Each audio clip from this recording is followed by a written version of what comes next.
Hey everyone, welcome back to Mortgage Market Minute. I'm Chen with Simple Mortgage, and every Thursday I break down what's happening in the mortgage and housing markets in just a few minutes.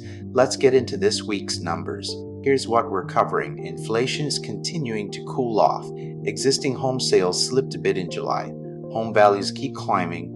Mortgage applications tick down slightly, and mortgage lenders just post their best profits in years. Let's dig into each one. Let's start with inflation because it's a big one.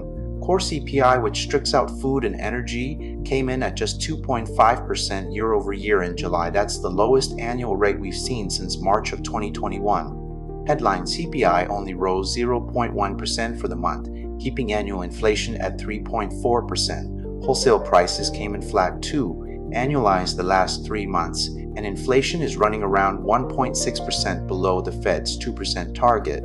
So what does this mean? Cooler inflation takes some pressure off the Fed when it comes to raising rates.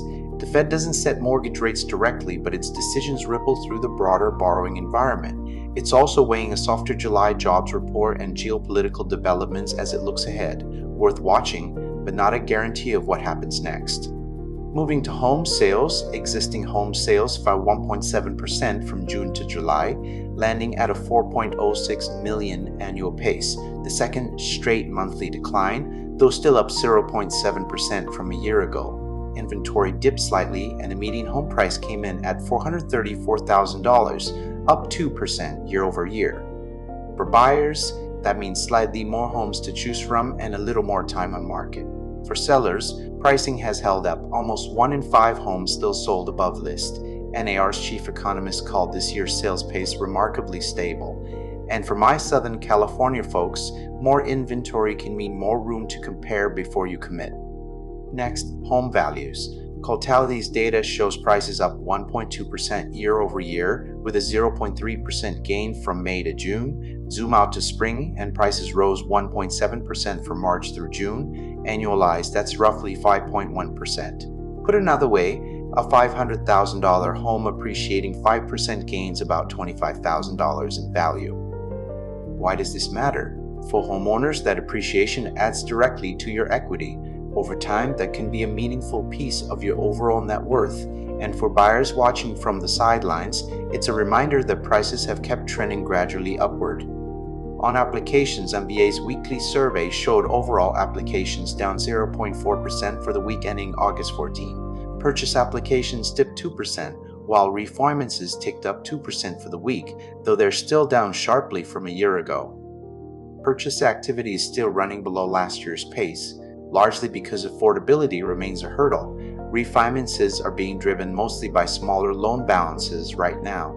If you're weighing a purchase or refinance, it's worth running your own numbers with the loan officer. MBA's latest report shows independent mortgage banks earn $973 in pre-tax profit on every loan originated in Q2, the 5th straight profitable quarter after a rough stretch industry-wide. Average production volume rose to $689 million per company, and expenses fell to their lowest level in years. Across the sample, 85% of mortgage companies posted an overall profit, up from 76% just 1 quarter earlier.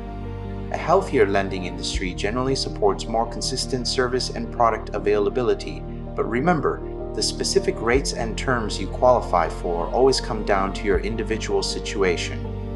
That's this week's Mortgage Market Minute. If you have questions about how any of this applies to your situation, reach out anytime. My info is on screen. Follow along on Facebook, Instagram, YouTube, X, and LinkedIn, and drop your questions in the comments. I'll see you next Thursday. And as always, this content is for informational and educational purposes only and isn't financial, legal, tax, or mortgage advice.